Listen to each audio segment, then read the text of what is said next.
उपस्थित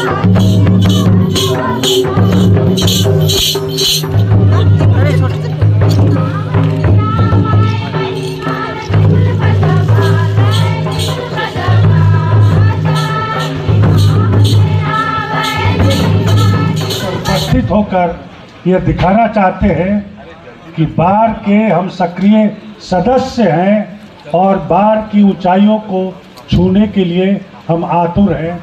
सबसे पहले आप सबों को स्वागत, धन्यवाद। लॉर्ड प्रिंसिपल डिस्ट्रिक्ट जज शंभूलाल साव जी, फैमिली जज Kamal Srivastava ji, president of the bar Ramesh Jaiswal ji, general secretary bar के Murli Manohar Joshi ji, deputy commissioner Ramesh Gohalap ji, superintendent of police Chatra Vikas Pandey ji, building committee के बिल्डिंग डिवीज़न के चीफ इंजीनियर जो हमारे बीच में उपस्थित हैं, एडिशनल सेक्रेटरी विधान चंद्र जी, सबसे प्यारे हमारे अधिवक्तागण madam Vimla Pathak ji, my daughter Shivika Anand, my daughter in law Deepsingh, my son Shivam Anand, my secretary Rajiv Chaurasia and his entire team, आप सबों का स्वागत है। आज के इस ऐतिहासिक पल को जीवंत करने के लिए आप यहाँ पर आए हैं, बहुत ही स्वागत है।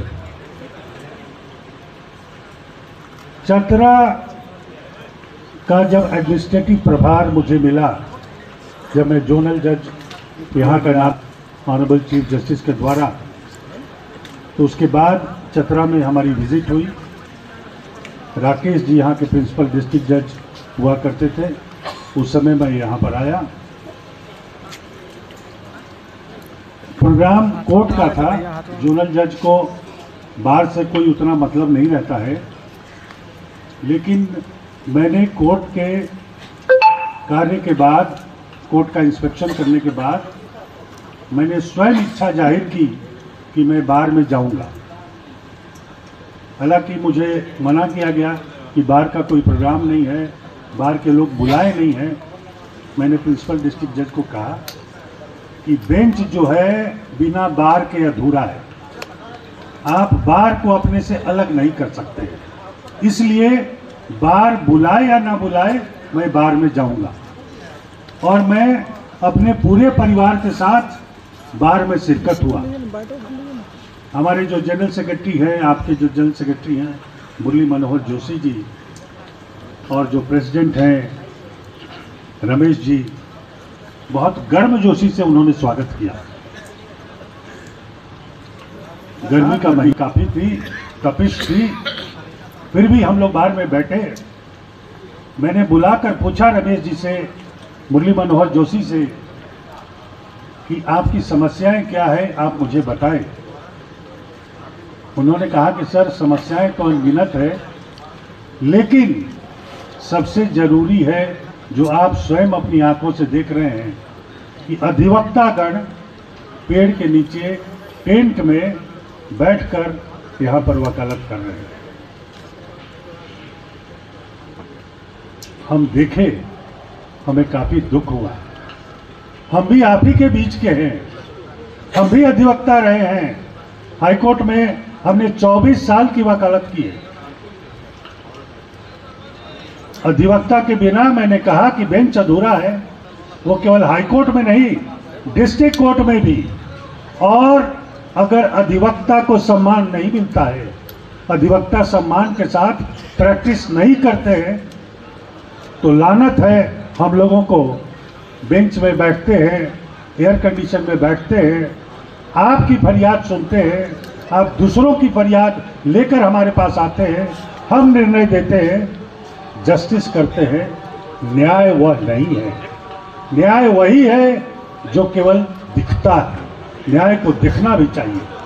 Justice should not be done, justice should be reflected. ये हम लोगों ने सीखा है।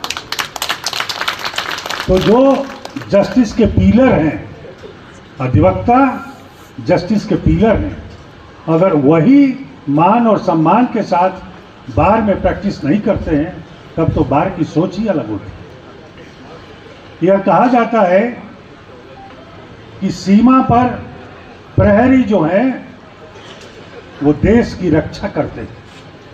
नमन करता हूं मैं उन प्रहरी को जिसके वजह से देश की सुरक्षा कायम है। लेकिन देश संविधान से चलता है और संविधान के प्रहरी आप अधिवक्तागण हैं। तो जिस तरह सीमा की सुरक्षा के जो प्रहरी हैं उनके बारे में हमारी सरकार चिंतित है, उनको सुविधा दी जानी चाहिए, हर सुविधा प्रदान करनी चाहिए, हम उससे 100% सहमत हैं।